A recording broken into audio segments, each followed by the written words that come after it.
Now we record it. So you may also put them into the chat, and maybe Naomi can just point me out if somebody is putting something in there.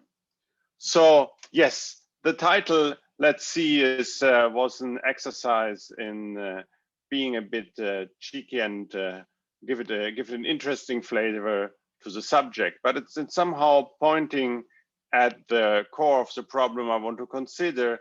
And it is just that if very often we have the situation, it's a very generic situation, that we have too much information, but which is not all relevant to us. So like somehow, if you're interested, if you want to look at a forest, there's a lot of trees. So if you focus on all the trees, how they are singly built, you lose the sight of the forest. On the other hand, if you go too far out, if you just look at from too far, you may actually forget that your forest is made up of trees. So how we can control this kind of interplay? So the main part is some kind of general ideas, and at the end I will present some work which I did in collaboration with Maria Infosino, which is in Calgary, with Joel Lebowitz and June Spear, which are at Rutgers University. So let me start. Well, I have to click on it. So let me start with an overview of what is on the menu. So first of all, let me mention that the talk is separated in two parts. So at the beginning, especially today, I will use slides and I will explain you the kind of more general application part in slides, because I can use pictures and graphics. And then in the second part, the lecture will become more, let's say, abstract mathematical. So one thing I want to demonstrate here is how you can come from a quite, let's say, applied questions, which is of quite great popularity in different sciences, to a question which you consider as a kind of purely mathematical question. And how one somehow is forced to choose more and more sophisticated tools. Obviously, because of the diverse background which we have in the school, I decided essentially not to use any kind of mathematics except, let's say, linear algebra, maybe a bit of analysis. This normally you would use heavily measure theory and function analysis and convex analysis, but I can probably not assume that everybody knows that, and so I try to tone that down as much as I can and still try to be consistent, so that you can follow it in all details. So now back to the overview. So first I will discuss you why the question is actually relevant, why we're interested in this question, what is the motivation for it. And so also explain why we have put this particular way of posing the question. Then I go to one of the several instances of this kind of problems, which I baptized here the realizability problem of liquids, and explain this in a bit more details, and that lead me to the transition to the problem which I want to actually consider in this series of lectures, which the correct mathematical term would be the truncated moment problem on N0, which probably doesn't mean anything to you right now, but I will explain you what that means. I will introduce that, and what we will do. So then the last part is probably quite obscure what it means. Just to give you an overview of the menu, we will get I will derive you some necessary condition. Then I will prove one of the main theorems in the area, the Chakalov-Bayer-Teigmann theorem in this special case. And finally, I will give you some minimal sufficient condition, which is related to our works, and then give you further out what we have done furthermore and what are open problems. Okay, so again, let me start. So what is a kind of systems we want to look at? And these pictures are not necessarily chosen by their scientific relevance, but more by their prettiness. So as you can see, the systems which I put here on are all of very, very different nature from a physical or scientific point of view. I mean, they come biology, astrology, nature, chemistry, and also from, let's say, artificial produced materials like concrete. So so as you see, we have somehow a collection of pebbles. On the left bottom corner, what I titled random packing is just a collection of balls and stuff. Then I have a collection in the second on the top from the left. It's blood cells, just a picture. And in all of them, you can somehow see that they are somehow, in some sense, for the humans similar, but it's very difficult to pin down what means actually similar here. I mean, intuitively you can feel it. All of them are made up of the same building blocks repeated a lot of times over and over again and put together in a random fashion, whatever that random fashion actually means. Obviously, the flowers on the lawn are not totally random. They have roots. They have some kind of interdependence how they're growing. The same is true with the neurons. Also in the concrete, they're not just the bubbles you see in the concrete are not just randomly appearing there. They are when you create the stone, because you have this kind of fermentation, like, I don't know exactly how you do concrete, but fermentation like process which creates these bubbles. This will not be just totally bubbles that you put one bubble randomly of the others. Or if you have the star clouds, you have gravitation between them, so some kind of strong interaction between this kind of thing. So in some sense they are random, but they're probably not random in the same way. But how they're different and how you describe that they're different, and I don't know, are the star clouds more different from the concrete than from the flowers? And if they're different, how much more they're different? And this kind of questions, all of them are very difficult to answer. Obviously, you can come up with some measure stick. No, you just invent some measure stick to compare two pictures. You invent a kind of distance between the two. You invent something which I baptized a characteristic. So, I mean, you could, for example, look at the numbers of bubbles per square centimeter in the concrete, and then you could look at a histogram of the size distribution of the bubbles.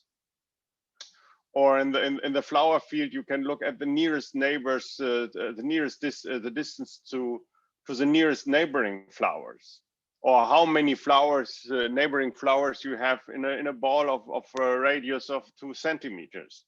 Or, I mean, you see, it's not the problem that you cannot come up with a measure. It's a problem that you cannot measure, or I baptize as characteristics to not confuse it with measure theory.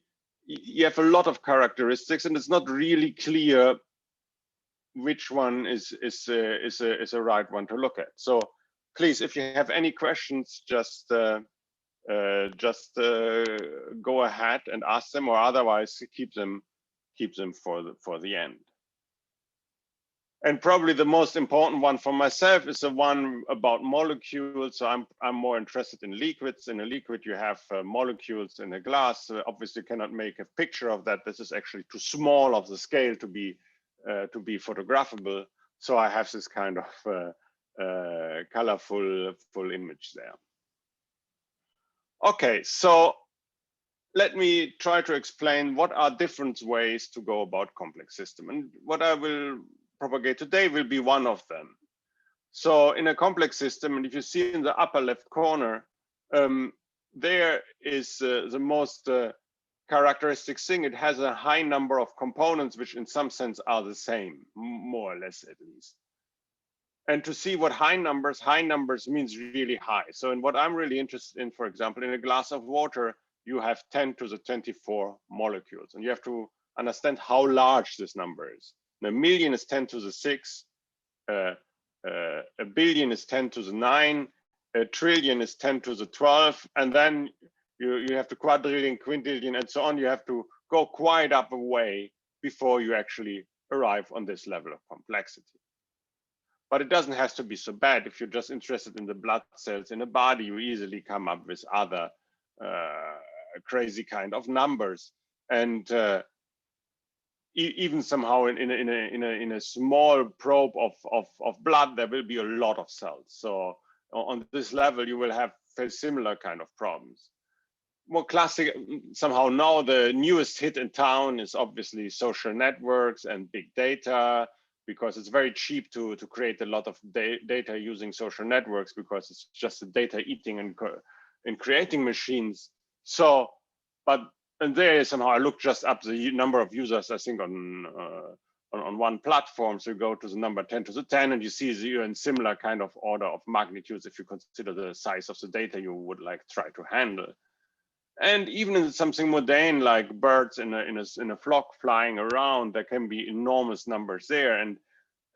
And so you come immediately to the problem how you want to understand that. Okay, and there are several approaches to do that. So one of them I baptize here on the left lower corner is full modeling. So what you try to write a computer program typically, where you try to model the individuals you have. So you try to model each water molecule, you try to model each blood cell, you try to write their equation of motion and try to solve them using the computer, and then try to get an idea what is going on. Obviously, one drawback is that it's computationally expensive.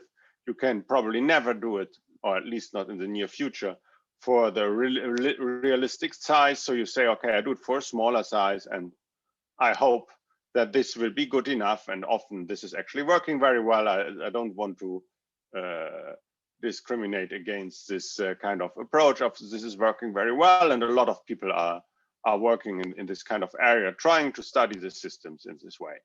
It's computationally expensive, and so you need big machines and so on to do that. What are, let's say, the drawbacks of this approach? The drawbacks is it has somehow the same problem as a full system. It's very complex. I think it goes back to Borges, the joke of the map of the world one-to-one. If you would have a map of our world, which is perfect in the sense that it's exactly in the scale one-to-one, giving everything in the same level of accuracy, then in reality, it's totally useless. You have already the world. What does it help you? The point of a map is to simplify it, to give you an easy navigational compression of your information. And you have here the same problem. Your output is so complex that, again, you have to start to interpret it. And this is the same problem you have to face with the complex system itself. And related to that is, what is the quality and the accuracy of my approximation? And here the problem is, what means actually similar? How near I am? And we come back to the question which I discussed before, what it actually means that two of these pictures are similar. And now somehow it becomes scientifically important. I make an approximation. So what does it mean my approximation is good? And so what you typically do, you choose some characteristics. So for example, like the mean density, the distance between neighboring blood cells or something like that. And you try to compute that, and some statistics, I mean, some kind of, sorry, I shouldn't use the terminology, some kind of frequency, how often you see particular kind of events in your very complex kind of picture, and then compare that with your real world or with other models, and then say, oh, this one is fitting better than other. But again, you have this kind of choice of characteristics of some kind of simplification. And so you're back somehow to the problem of the characteristics. Another totally popular kind of approach, which is coming in fashion in the recent decade, let's say, it's model-free considering of this problem, or I mean, maybe I just put one keyword here, machine learning, all the kind of things is going artificial intelligence. Again, it's computational, very expensive. And even there, you don't avoid the problem. What is the quality? What is the accuracy? Because you don't know how to compare necessarily in the right way. And you have also the problem of interpretation, what it actually means that your system is doing, in which way it's similar. and it doesn't maybe explain you what is going on in the system. And the model free is also a kind of misleading. You don't put a model a priori in, but you have some hidden assumption of what you prefer to choose, because on a particular level of approximation there will be several choices you can make, and you somehow choose one of them for some reason, and maybe not so clear which one you choose. And so there's another level of difficulty there. That is what you have as an approximating model really any relation to the underlying mechanism. And the final one, which is, let's say, the classical, maybe the classical one, is the one of effective equations. So effective equation is putting everything on the head. So essentially you start from a choice of characteristics, and then you try to write a model which only uses characteristic, or sometimes then you have to drag further characteristic in the hope that you get some kind of closed system. And that is obviously an advantage, because if you have a few numbers, I mean, so few ODEs, this is very cheap to do computationally. And it's also then easy comparable, because you already somehow put yourself in a particular characteristics, and you just have to show that the original system you're interested in has this kind of characteristics. So typically the things which you look at as characteristic S should also be measurable. There should be something in the sense physically measurable, in the sense that you can do an experiment, and in a real system you can get what should be this number in the real system, and then you can have a good, that's the ideal situation. And it has a big advantage that in some sense it gives you an interpretation, what it means to understand something. What means you understand the system? You mean you understand the system is that you understand the mechanism of how things relate to each other. And obviously a very simple model gives you more chance to actually see which is influencing what, in which way, what is the mechanisms. And this is probably the most preferable situation you would get there. Unfortunately, is obviously like this will be not easy. Otherwise, people would have done this long ago. Because the characteristics are not giving you the full system, and so you have to make a compromise, and so you introduce errors, you have problems to control them. And so these are the different approaches, and what I focus on is essentially, let's say, the characteristics and what is the meaning of the characteristics. So something which is common to a lot of this kind of approaches. Okay, so before I go into the characteristics, let's give me an idea of, I spoke about this effective equations, what they are, and you see probably one of your favorite equations is there. So for example, the heat equation, what is the heat equation? The heat equation is the effective equation describing, if you have a metal which is given by a lattice of molecules, how the kinetic energy which is on the oscillations around their lattice place of the molecules, how this is spreading through the system. That's what the heat equation is. That's what is heat, and that is what this heat equation should describe. So it's essentially an equation for the mean kinetic energy, local mean kinetic energy, and you write it up like that, and you can actually derive this equation if you want in this way. And you have a lot of other famous equations there. I want to pick one, for example, the Euler equation describing fluid. Fluid is nothing else made up of a lot of molecules which clump together in a particular non very well understood way. And this gives you some flow properties. And if you want to understand this, you can actually derive from the microscopic, let's say, Hamiltonian dynamics of a system of particles, you can describe the fluids. Okay, so that's let's say, so now we more or less, I finished with the kind of physical introduction. Thank you for your patience. And I will just give you a last slide in which I will precisely explain what is the problem we want to consider. So we have all this kind of complex systems, and our idea is to analyze this. And so the strategy which we follow, I mean, we have to choose some few characteristics of the systems to actually be able to compare and really analyze this. And this should be somehow measurable, physically measurable or reachable things.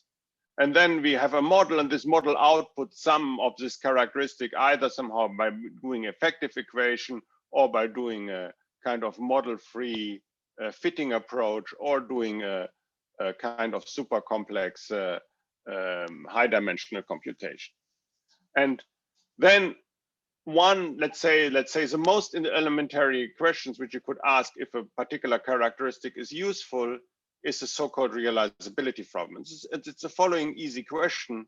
So assume somehow you have all these models and they do something and they're approximating and maybe disregarding part of the system, they give these characteristics. Does there exist a state of the original system which would also give this characteristic? So are these characteristics compatible with the system you actually want to describe it? So is there at least one, or probably actually several, of the states of the system you're doing this? And the advantage of this is that this is a clear-cut mathematical question, because that has a clear yes or no answer. And it's absolutely clear what you're asking for. Once you describe what your initial model is, what your characteristic is, that's a question which is so clearly enough posed that you can give a clear mathematical answer. And this was, I cited here one of the first articles considering this kind of questions. And then, and we want to do that here in a particular case. I want to do this for a liquid. So bear with me. I mean, I will have to see the slides at end with page 9. So if you're bored by the physics, then after the 9 pages, I will become more mathematical.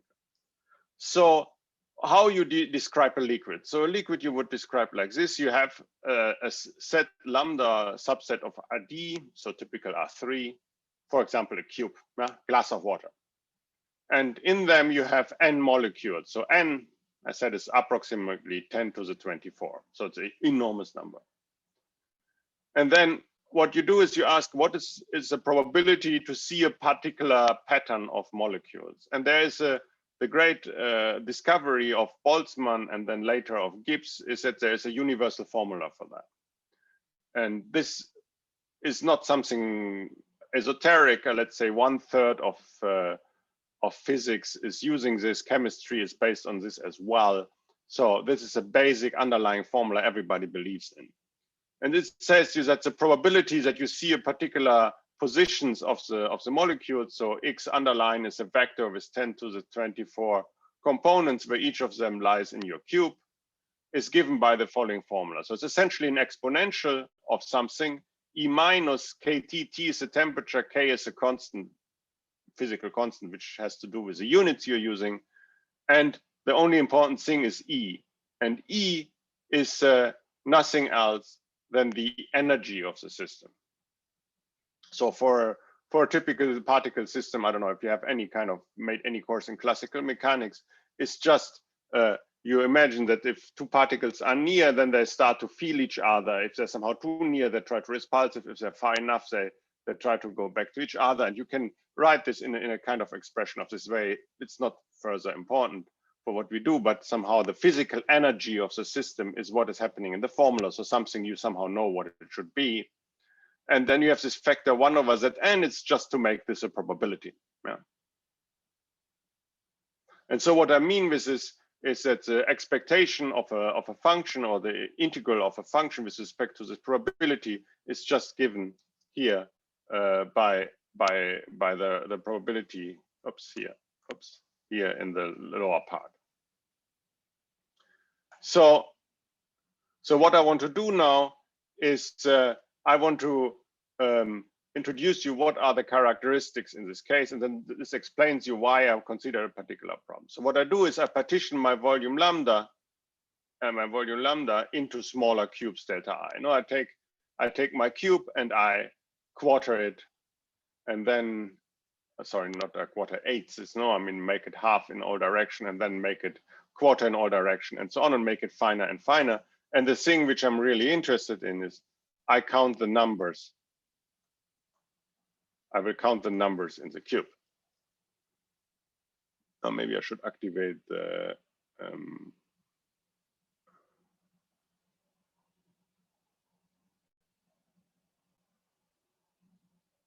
oops, sorry.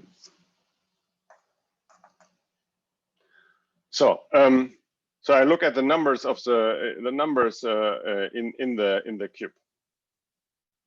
Okay, so what are the characteristics which I would look at? So the classical one is what is called people call the first correlation function. It is you look at the number of particles you find in a small cube and you divide it by the volume. Can you actually see my marking, or can you not see that?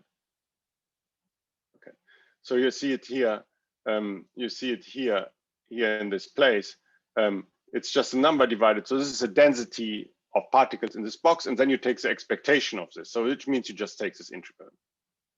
Now, if you make the partition finer and finer and finer, then this will go to a function of the position, the function of the center of the box. You make this box infinitesimally small, you get a limit. You can show that actually you can do that rigorously, that you get a limit, and so you get a function. This is what is correctly would be the local expected particle number and density at this rho 1. And this would be, for example, what would appear in the Euler equation as rho. And if you do the same with the velocity, you do look at the expected velocity density, you will get somehow the v in the Euler equation. Now, what we do here is slightly different. We want to see if control furthermore some spatial structures. So we look at something which is called the second correlation function. And that is, you look at two volumes. You want to see how, if I have something here and if I have something here, how they somehow relate to each other. So is there some kind, if these volumes are very near to each other, is the situation different as if they're further away from each other? And so you look somehow at the density in one place, delta I, and the density in another place, delta J. So that's what is happening here. And then you look at the expectation, and you can again write this as an integral. And then if you do the limit, you can get a function of two entries. And why this is interesting, because if you have these two functions, essentially you control all the thermodynamics of a liquid or gas or crystal for any kind of material it has. So for who you don't know, thermodynamics is somehow the description which is used to describe all the kind of macroscopic properties of an object, how somehow temperature, pressure, tension, and all these kind of things relate to each other. What you would use as a mechanical description of a material. And you could derive, we want to derive this obviously from the molecular structure of the thing. And now why this is also not only a nice thing from the viewpoint that it's very useful, it's also measurable. So if the system is homogeneous in a different way of what I mean with heterogeneous before, so if you have some kind of translation invariance of the situation, then rho 1 will be a number and rho 2 will be a function of the distance. And then actually the rho 1 in the case of a liquid would be just the density of your liquid. So you just put it on a scale and you can measure it. Scale, you put the weight and the volume. And the rho 2 is actually also measurable. You have just to X-ray your liquid. You just put it in an X-ray machine, and this will be the Fourier transform of rho 2, what you will see there. So both of them are physically totally attainable. And that's another property what I wanted. And this kind of inverse problem, the realizability problem, is widely used, and it's considered as one of the greatest open problem of modern chemistry. That actually we are not really able to solve this realizability problem. That means if I give you rho 1 and rho 2, does there exist a particle system which give rise to this rho 1 and rho 2? And this question was raised by different people at different times, sometimes independently, sometimes knowing it. So as I put, for example, the heterogeneous materials, which I put at the beginning, Stillinger and Torquato from Princeton made a huge research using this kind of idea of realizability to get a better understanding of this kind of materials. Also, they used it in the case of jamming, random packing, and packing phase transitions. What it actually means to have that, if you have already problems, what you actually really mean to describing that. There's a series of works which are going around this problem in spatial ecology, people trying to describe the dynamics of spatially distributed biological systems like trees or animals which live distributed in habitats. There's a huge interest in this problem in quantum chemistry. in order to define a ground state solution of or stability of molecules and understand for large molecules, understand them better. The classical case, the liquid theory, essentially the one I described you. There's a relation with what happens in random sets, and with density, also with density, more indirectly with density function theory, which is one of the most workhorses of chemistry. So in some sense, what we are doing here is the real model-free analysis. We want to define something without giving you any model of the system, except saying that it's coming from particles. That's the only thing. So we really want to find out what the characteristic is actually describing, which information are coded in the characteristic or not. Is your characteristic compatible with that you have particles or not? Okay. And so we came here to the end of the first part. So now, any questions so far?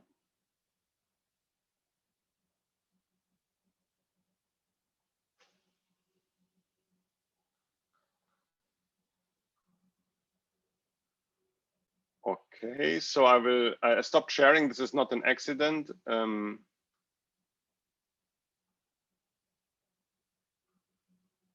now I want to share the whiteboard, and why it doesn't appear?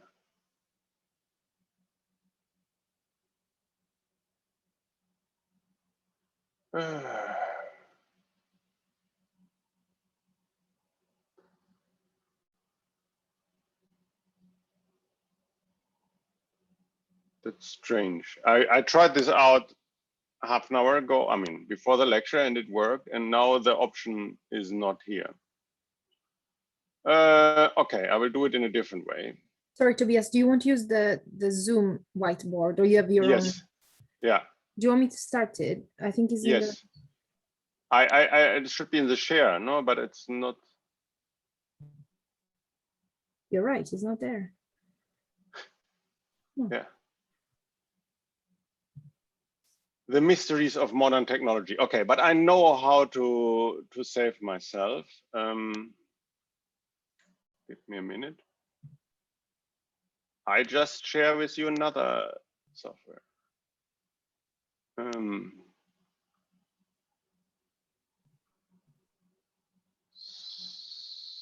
So where are you guys? Oops. Ah, there's a.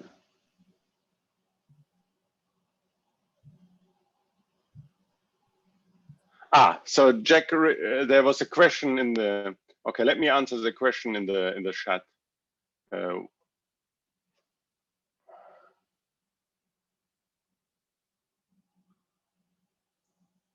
While I.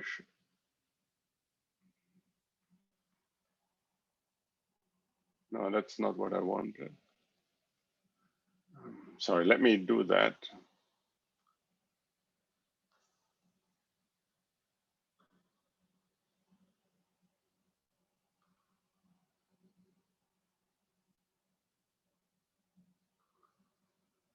Okay, you can see that, don't you?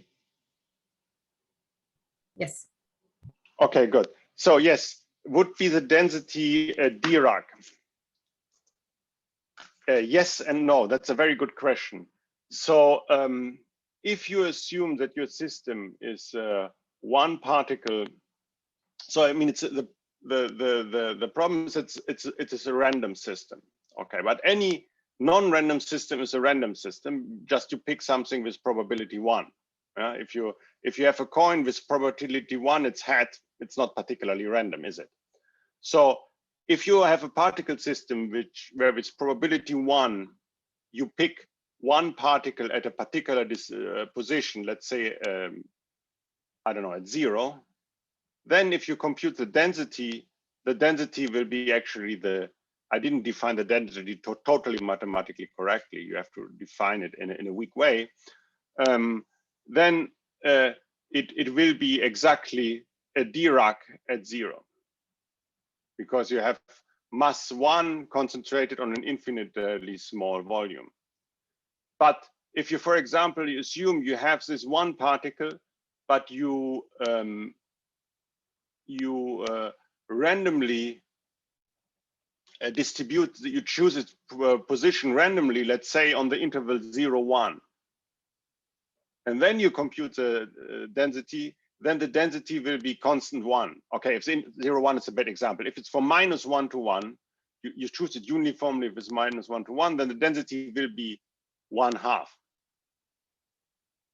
Now, because the length is 2 and you're everywhere uniformly, so, and the density is constant, so it has to be 1/2, so that it adds up again to 1 because you have only one particle. So I hope that was a useful how to say, a useful answer to the question. Okay, so please, yes, go on with further questions. So now what I will do is, so I don't know, I shared with you the lecture notes. I mean, if you, it's maybe easiest because I cannot write everything. This is a full text, so maybe you can just download it from your OneDrive if you want,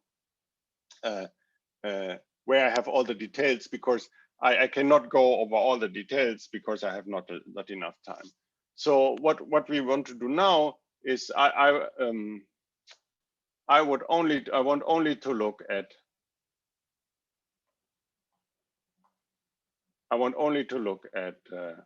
one delta. Now you remember we had somehow several areas we wanted to look at. So what I'm interested in is only in one function, which is the number of particles in the volume delta. Then I can introduce a probability, let's say P of J, which is defined as probability. This is the original probability I had on the full particle system, such that N delta is equal to J. Oh, with which I mean, okay, sorry, now I became a probabilist. So it's a probability of that, the probability of all X in your volume, sorry.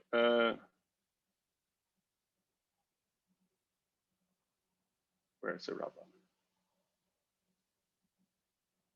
Yeah, okay. In your volume lambda to the N, such that if I look at N delta of this X, that this is equal to J. And then if I do that, I can compute if I want to compute something like, that's this kind of objects we were interested in. So we had something like N delta, then we had the product of two. If I have only one, the only thing what I could do is a square. So the general thing which I could do, I can take here something like a case power.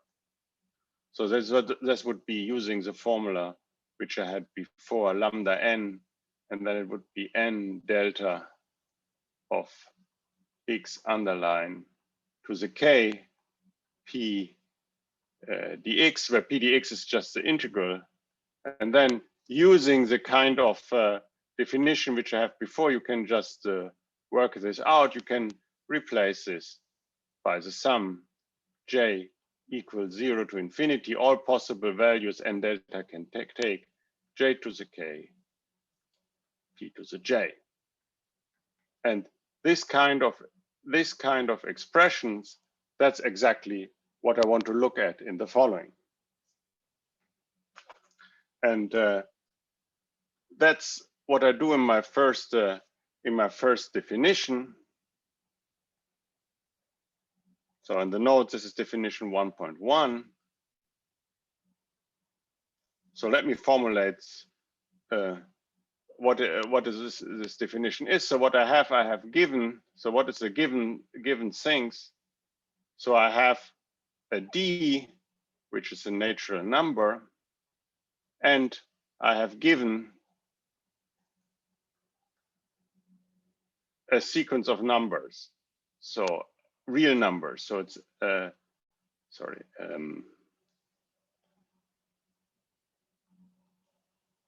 So it's M0,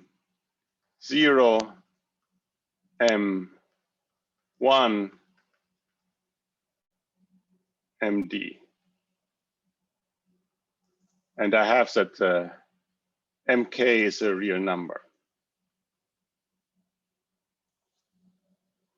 So then what we want to do, the problem we want to consider is, so what we find a P which is a function on the natural numbers including 0. So this is a P we have above to R, and with some properties. So what I want is that there should be kind of probabilities. So beta, they should be non-negative.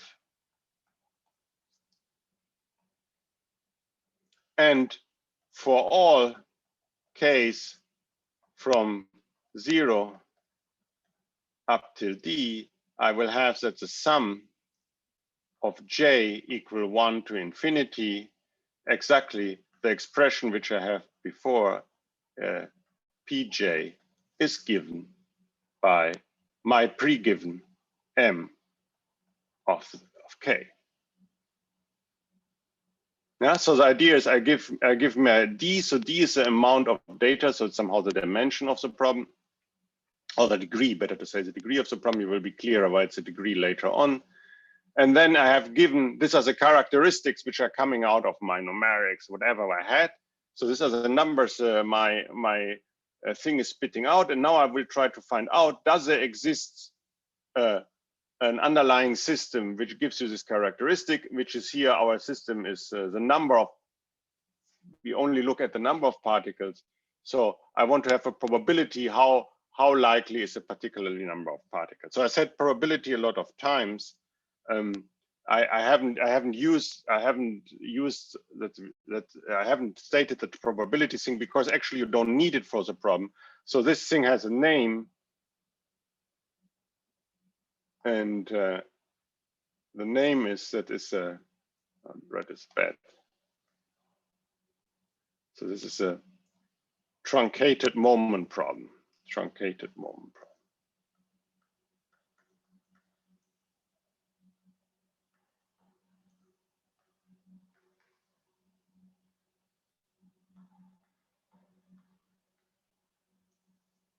This thing has these guys have a name. This is what I called, which are called putative moments. Now, so suggested moments. What could be a moment?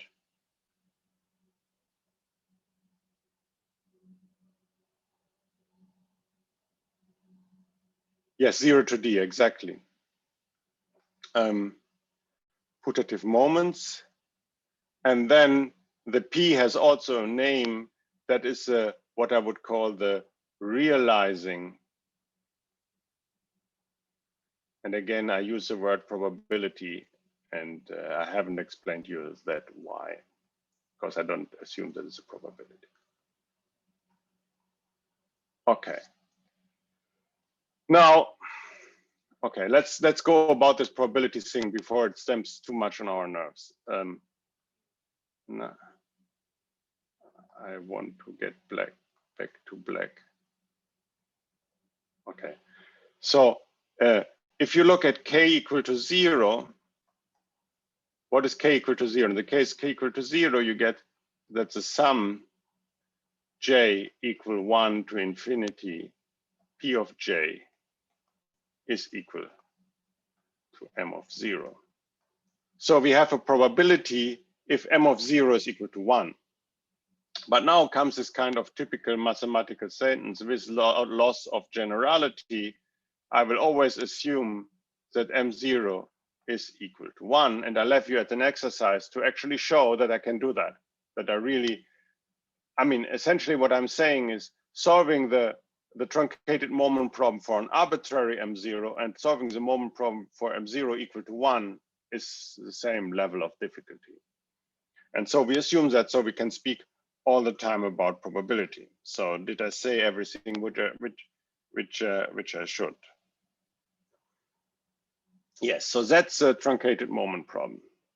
Now, because I promised not to use measure theory, I didn't formulate the problem for a general measure.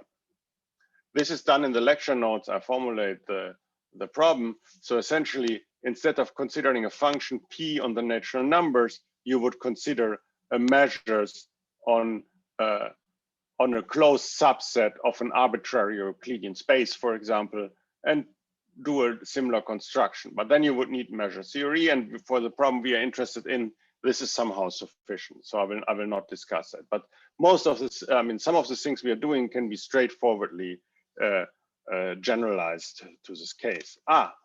And what I forgot to introduce is what are the moments. So if I have given, so this is somehow the end of my definition. So given P, one can define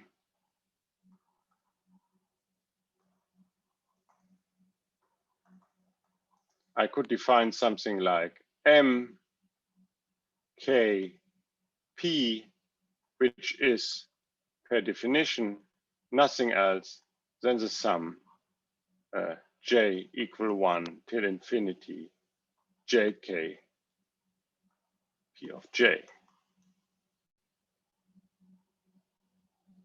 And I forgot another word of saying. So I say then if I have a P, if I have a realizing probability, then I say P is realizing the putative moment. So this is a lot of lingo, but just because I will use it a lot and we will use this back and forward. So, but if I have this, then I can say that I have realized, so P realize is equivalent of saying something like that for all K from 0 to D, I have that MP of K is equal to M of K. Now, note somehow the slight difference in notation. Here I have a P because I consider the one given by the formula P, whereas the one without P are the one which were pre-given to me. Yeah, so I have some pre-given, so I find that the moments generated by P are actually given to this number. It's just a kind of notation. Okay, so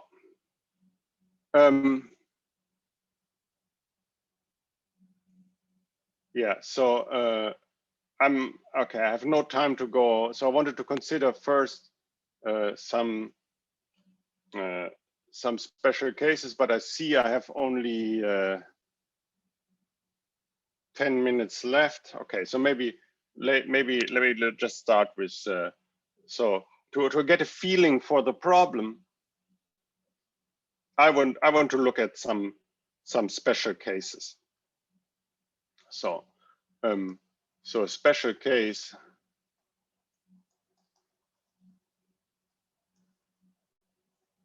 is D equal to 1.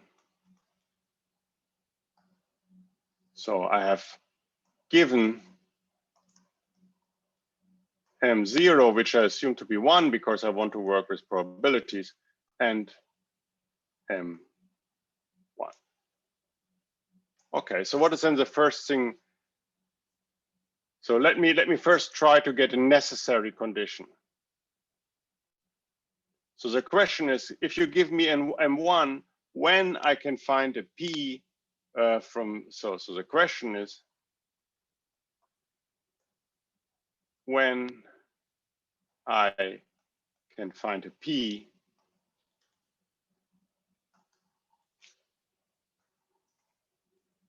such that M1 is equal to the sum J equals 0 to infinity J P of J. No? So let me do the necessary condition. So that means assume I have such a P. So assume I have a realizing P.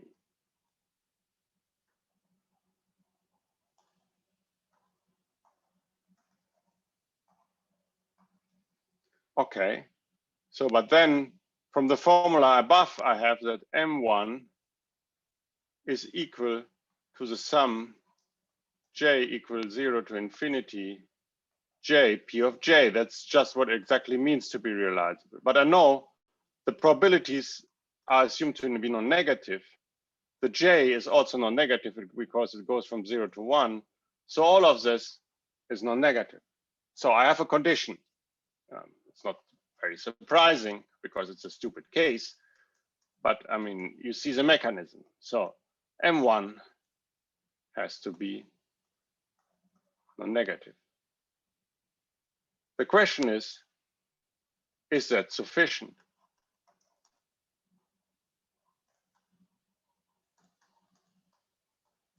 So that means,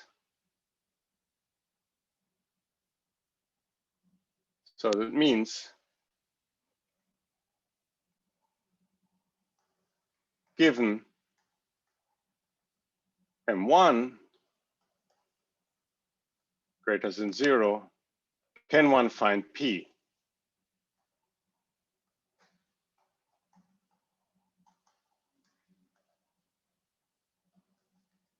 And the answer is yes, that's possible.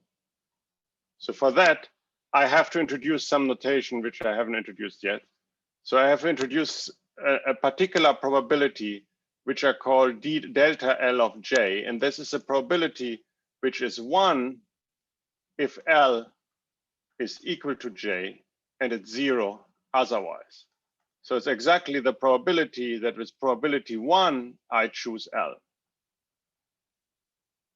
Okay, so now what I do, so let L be a natural number such that L is less or equal to M1, strictly less than L. And you know, this makes L plus 1, sorry. You know, so I just take the integer below it and the integer above it. And so this makes uniquely defines L. No, so that's this. So the L is uniquely given by this procedure. Okay, and so what I will try to do is I want to construct my P of J as alpha delta L of J, sorry, plus beta delta L plus 1 of J. Or in other words, I want that this is alpha if L is equal to J. It's beta if L plus 1 is equal to J, and it's 0 otherwise.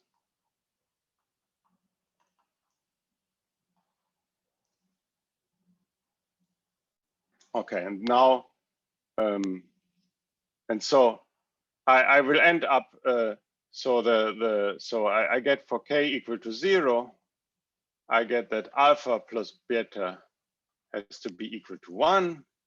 And for k equal to 1, I get that L alpha plus L plus 1 beta is equal to M1. Now I just use the formula here and just plug this in.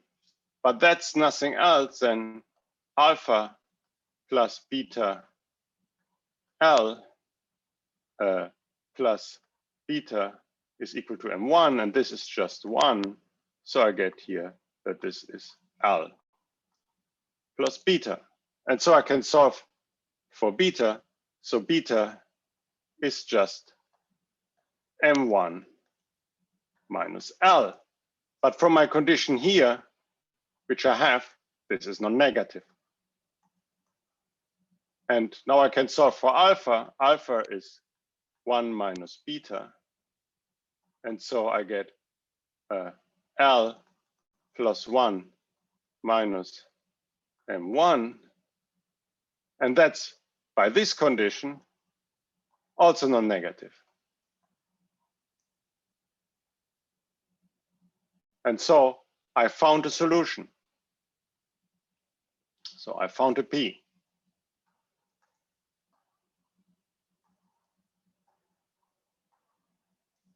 Given by exactly this kind of ways. So exactly, I showed you if I have M1 of this form, I can find a probability which is realizing this M1. Now I just did this, so then you will be able to do the following exercise. I will repeat this a bit next week, but now not weeks, tomorrow. Now you can actually have a look at exercises 1.4 if you are bored tonight, and maybe if you're not, if you want to sit somewhere in the cool and think about a problem. Otherwise, thank you very much, and I'm looking forward to any questions.